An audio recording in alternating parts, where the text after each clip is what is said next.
مع التقدم الحالي في الطب تأخر الحمل ما بقاش مشكلة، وفي الغالب بيكون الحل هو الحقن المجهري.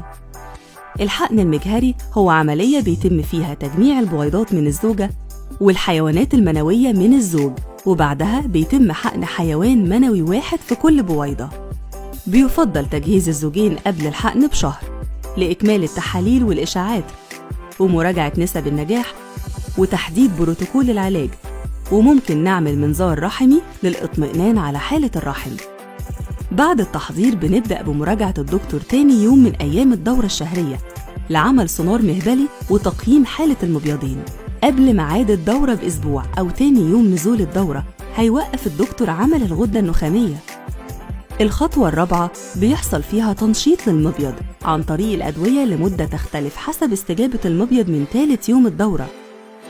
وفي خامس خطوة بيتم متابعة التبويض بالسونار المهبلي، ممكن يومياً وممكن يوم بعد يوم. وعند وصول عدد مناسب من البويضات لحجم 18 ملي على الأقل بيكون ده الوقت المناسب لاستكمال نضج البويضات.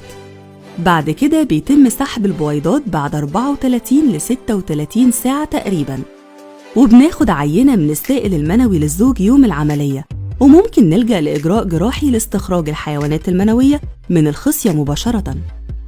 وبيتم حقن البويضات بالحيوانات المنوية في نفس يوم سحبها باستخدام إبرة رفيعة جدا تحت الميكروسكوب.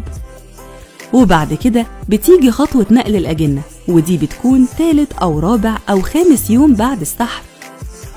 وآخر خطوة الدكتور بيكتب لك فيها على أدوية مثبتة للحمل بعد نقل الأجنة، وبيديكي نصايح مهمة للفترة الجاية. وبعد 14 يوم من نقل الأجنة بنعمل تحليل حمل رقمي ونشوف نتيجته. ابتدي أول خطوة صح، ابتديها مع دكتور بنداري.